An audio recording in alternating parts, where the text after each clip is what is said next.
Sejak virus COVID-19 yang berasal dari Wuhan, China menjadi pandemi global, rasisme terhadap warga keturunan China semakin meningkat. Meningkatnya tindakan diskriminatif dan rasial dapat kita lihat salah satunya dari sosial media. Banyak cuitan, tagar, dan postingan orang-orang yang menyudutkan etnis Tionghoa dan mengatakan bahwa etnis Tionghoa lah yang menjadi penyebab pandemi ini. Hal tersebut didukung oleh pendapat ahli dari Universitas Queensland yang bernama Yunike MH. Beliau berpendapat bahwa masih banyak orang yang memiliki prasangka negatif terhadap etnis tertentu tentang penyebab pandemi COVID-19. Tentu saja, terbentuknya prasangka negatif ini tidak terjadi dengan sendirinya, namun terdapat beberapa faktor pendukung yang menyebabkan terbentuknya prasangka negatif ini. Faktor yang pertama adalah prasangka masa lalu. Prasangka negatif sudah terbentuk sejak zaman Orde Baru atau pemerintahan Soeharto. Pada masa ini, kesenjangan ekonomi sangatlah tinggi. Etnis Tionghoa dianggap menguasai ekonomi dan membuat kondisi ekonomi pada saat itu menjadi sulit. Ditambah lagi pembedaan perlakuan oleh pemerintah saat itu. Pada masa itu, etnis Tionghoa sangat dibatasi hak-haknya. Pembedaan perlakuan ini menambah prasangka negatif terhadap etnis Tionghoa. Yang kedua adalah faktor trauma yang paling berpengaruh ketika kejadian Mei 1998. Pada masa itu, kondisi Indonesia di berbagai sektor seperti ekonomi, politik, dan keamanan sedang hancur dan kacau. Banyak orang yang menganggap etnis Tionghoa menjadi dalang dari kerusuhan Mei 1998. Dan juga banyak dari etnis Tionghoa yang menjadi sasaran kekerasan dan penjarahan pada masa itu. Dikarenakan COVID-19 juga mengacaukan berbagai sektor di berbagai negara, khususnya di Indonesia, maka banyak orang yang menganggap bahwa etnis Tionghoa juga berpengaruh dan berperan pada terjadinya pandemi COVID-19 ini. Lalu faktor yang ketiga adalah faktor generalisasi dan stereotip. Sebenarnya generalisasi dan stereotip sudah melekat dan beredar di kehidupan sehari-hari masyarakat Indonesia. Banyak stereotip yang sudah melekat terhadap suku-suku tertentu di Indonesia, seperti yang sering kita dengar, contohnya orang Jawa atau Sunda yang biasanya halus, orang Minang yang biasanya suka merantau, dan lain sebagainya. Kebetulan pandemi virus COVID-19 ini berasal dari Wuhan, China, yang kebanyakan merupakan etnis Tionghoa. Oleh karena itu, banyak orang yang menganggap bahwa etnis Tionghoa lah yang menjadi penyebar dan sumber dari pandemi global ini. Nah, dalam masa karantina ini, bentuk rasisme yang seringkali muncul adalah mikroagresi. Bentuk-bentuk rasisme seperti ini seringkali kita lihat di sosial media seperti Twitter, Instagram, Facebook, dan lain sebagainya. Mungkin bentuk rasisme ini terlihat tidak berbahaya, tapi tetap saja termasuk bentuk rasisme atau tindakan diskriminatif. Nah, apa itu mikroagresi? Dikutip dari Torres Harding and Turner, mikroagresi adalah bentuk lain rasisme dan biasa muncul dalam rupa pujian yang berisi metacommunication, kalimat menginvalidasi atau penghinaan tersembunyi terhadap suatu kelompok tertentu. Biasanya ini berada di luar kesadaran pelaku. Untuk memahami lebih lanjut, berikut contoh-contoh konkret dalam kehidupan sehari-hari. Yang pertama, yang sudah dijelaskan sebelumnya, memilih untuk menyebut COVID-19 sebagai Chinese virus atau Kung Flu. Yang kedua, mempertanyakan identitas etnis Tionghoa dan menganggap mereka sebagai bukan orang asli Indonesia. Yang ketiga, ketika dikonfrontasi mengenai perilaku diskriminatif, pelaku menjadi defensif dan mengatakan, gue gak rasis kok, orang gue punya teman beda ras. Yang terakhir, ini sepertinya jarang terjadi di Indonesia dan kebanyakan terjadi di luar negeri yang kebanyakan orangnya berbahasa Inggris. Mereka menirukan aksen atau dialek orang-orang Chinese di luar sana, contohnya me love you long time dan lain sebagainya.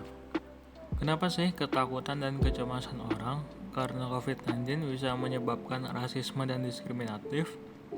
Jadi menurut Henry Touchful pada penelitiannya tahun 1979, manusia cenderung melakukan kategori sosial menjadi in-group dan out-group.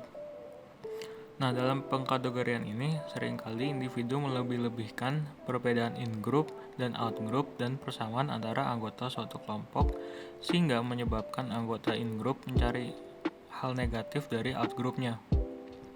Dalam situasi pandemi ini, orang keturunan China atau etnis Tionghoa menjadi out-group karena dianggap menjadi pembawa atau sumber penyebaran virus corona.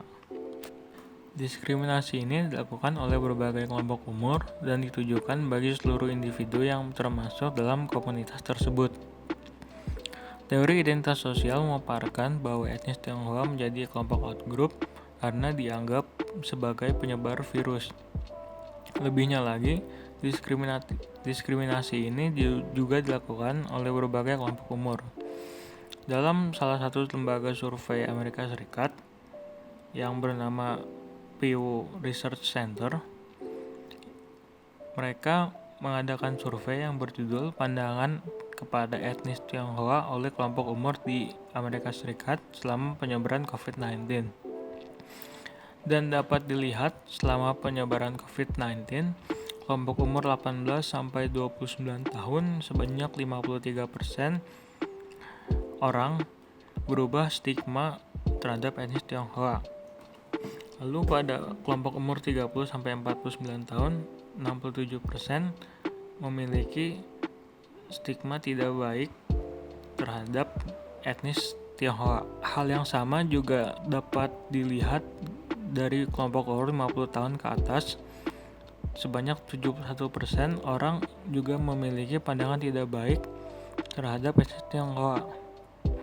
Berdasarkan survei tersebut, dapat dinilai bahwa segregasi sosial masih cukup tinggi, dikarenakan pemisahan antar masyarakat etnis Tionghoa dan etnis lainnya tidak cukup saling memahami sehingga timbul stigma bahwa virus datang dari etnis tertentu. Padahal, yang seperti yang kita tahu, virus tidak mengenal ras, jenis, etnis seseorang. Dan fakta lainnya yang dapat kita temukan dan lihat dari grafik survei tersebut, bahwa kelompok umur 18-29 tahun memiliki presentasi baik terbesar dan tidak baik terkecil. Sehingga itu merupakan tugas mereka yang muda-muda untuk mengedukasi tentang stigma ke lingkungan sekitarnya, yang lebih tua maupun yang lebih muda, karena produktivitas yang masih tinggi dan pengaruhnya juga ke lingkungan sosial mereka. Lalu, bagaimana cara mengatasi prasangka dan rasisme ketika COVID-19 ini? Yaitu dengan memperlakukan hal tersebut seperti Anda memperlakukan COVID-19. Yang pertama adalah asumsikan bahwa Anda memiliki itu. Sepanjang perjalanan sejarah, sistem kapitalistik saat ini tidak pernah beroperasi tanpa rasisme. Sehingga tidak dapat dipungkiri mungkin saja bagi kita untuk menanam dan menginternalisasi paham tersebut tanpa kita sadari. Maka dari itu, meski kadang kita merasa tidak rasis atau tidak melakukan tindakan diskriminatif, penting bagi kita untuk memeriksa diri dan terus merefleksikan diri. Kedua, dengarkan para ahli terkait hal tersebut. Orang yang terdiskriminasi tidak mempunyai kewajiban untuk mengedukasi Anda tentang trauma atau hal diskriminatif yang mereka alami. Sehingga, edukasikanlah diri Anda sendiri. Pastikan juga Anda memiliki pengetahuan yang berasal dari informasi yang benar. Bisa berupa sumber yang kredibel ataupun langsung dari suara yang terdiskriminasi. Lalu yang ketiga, jangan menularkannya ke orang lain. Sebaliknya, pelajari tentang mikroagresi dan mulailah percakapan dengan lingkaran kita sendiri seperti teman atau keluarga dekat. Yang keempat, bersedialah untuk mengubah hidup Anda untuk mengakhirinya. Sama seperti saat kita mengambil langkah pencegahan atau usaha intervensi seperti dengan menggunakan masker, hand sanitizer, melakukan karantina mandiri, dan lain sebagainya, kita juga harus turut berpartisipasi melawan dan mencegah rasisme, meski hal tersebut tidak memengaruhi kita secara personal. Nah, dari penjabaran tadi, kita jadi mengetahui bahwa menjadi non-rasis atau diskriminatif secara pribadi tidak cukup. Kita harus secara aktif menjadi anti-rasisme. Selain itu, yang terakhir yang perlu kita ingat adalah refleksi individual memang penting, namun perlu diikuti tindakan dan aksi. Sekian presentasi dan penjabaran poster dari kelompok kami. Semoga hal yang sudah kami jelaskan dapat dilakukan dalam kehidupan sehari-hari dan dapat mengurangi terjadinya tindakan rasisme dan diskriminatif ketika pandemi COVID-19 ini. Terima kasih.